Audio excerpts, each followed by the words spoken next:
Muy buenos días o tardes o noches a la hora que vean este video. Mi nombre es Beatriz Eugenia Bustamante Henao y este es un video para Ética Maestra grado 10º.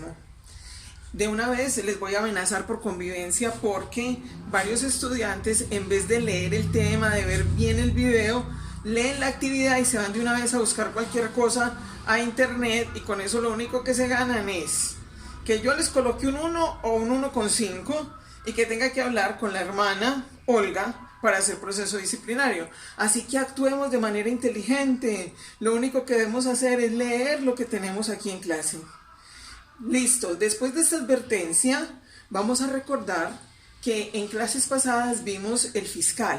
¿Y qué es un fiscal? Un fiscal es un tipo de abogado contratado por el Estado. Es un abogado que se convierte en un acusador.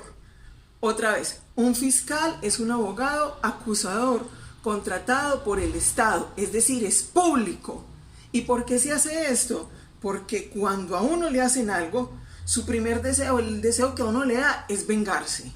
A uno le da rabia y uno lo que quiere es vengarse y coger a esa persona así que le hizo daño y cogerla del cuello y ahorcarla. Mejor dicho, a uno le provoca de todo.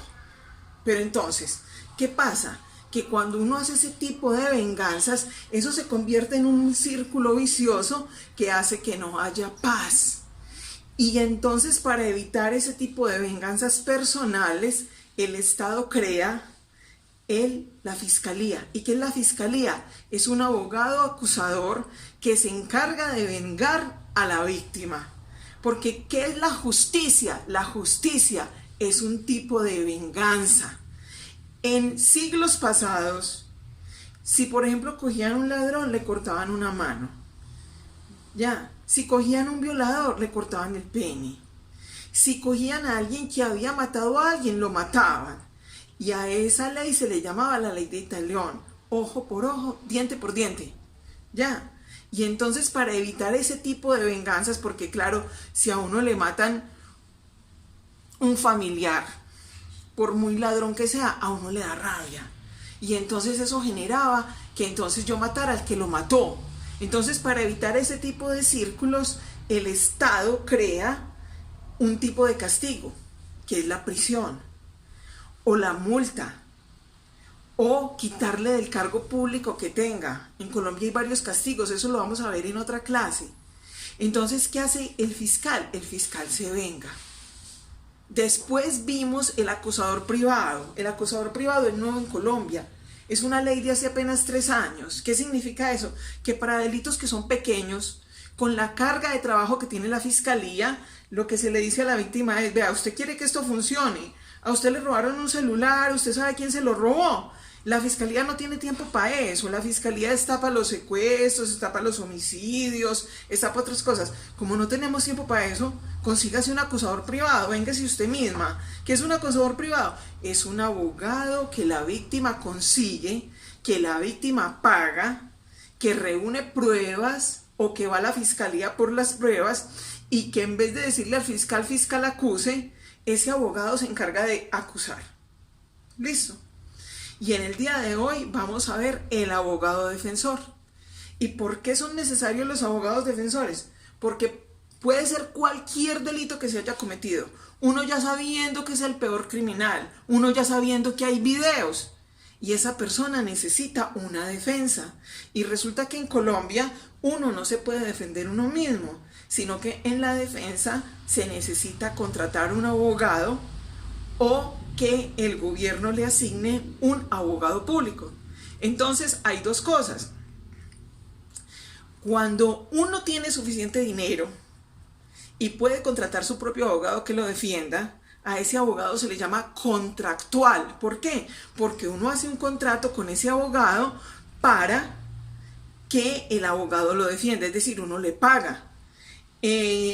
Uno de los casos que yo conozco, así, de cuánto vale un abogado, cuánto vale una defensa, es el caso de Sebastián Rodríguez, que es un muchacho de la Universidad de Antioquia. Aquí les voy a dejar el link con toda la historia, que un día le dio por probar una droga y llegó loco a la casa, llegó loco, llegó viendo demonios. Y entonces, ¿qué hizo? pues entró para la pieza del papá y la mamá y cogió al papá a puñaladas y lo mató. Ya cuando se le pasó pues la traba, ahí sí se dio cuenta de lo que había hecho, pero no tenía plata, pero era un buen muchacho hasta ese momento. Y los amigos, la familia, hasta la misma mamá, la empresa donde trabajaba, reunieron el dinero para la defensa. La defensa de ese muchacho costó 70 millones de pesos. ¿Por qué cuesta 70 millones de pesos? Porque un solo perito, un perito es una persona especializada en un tema. Por ejemplo, un médico especialista en drogas que vaya a atestiguar y a decir que esa droga causa alucinaciones, que en el momento en que él cometió el delito, lo que estaba viendo era un demonio producto de su imaginación y que no podía ver más, no podía reaccionar de otra manera, ese solo perito puede estar costando 7 millones de pesos. Entonces, si usted o cualquier persona comete un delito, lo primero que tiene que plantearse es: ¿tengo suficiente plata para pagar un abogado defensor? Y entonces, dependiendo de la respuesta, uno analiza lo que va a hacer. Listo. Y la segunda parte es, el otro tipo de abogado es que cuando uno no tiene plata, no tengo un centavo pues, el gobierno le asigna un abogado defensor. La cuestión es que los abogados defensores tienen cientos de casos, en algunos casos tienen miles de casos. Entonces, ¿qué hace un abogado defensor en la circunstancia de que tiene un montón de casos? Le va a decir a uno: vea, ¿sabe qué? Más bien declárese culpable, ya hay suficiente evidencia, más bien negocie la pena con la fiscalía de una vez. La mayoría de los casos que van a abogado defensor casi siempre terminan en negociación. Y uno puede estar seguro de que no tienen pruebas contra uno, pero ante un abogado defensor que le dice a uno: vea, declárese culpable, uno termina declarándose culpable. ¿De qué se tiene que encargar un buen abogado defensor? Ya sea contractual o sea defensor público, se tiene que encargar de la buena defensa.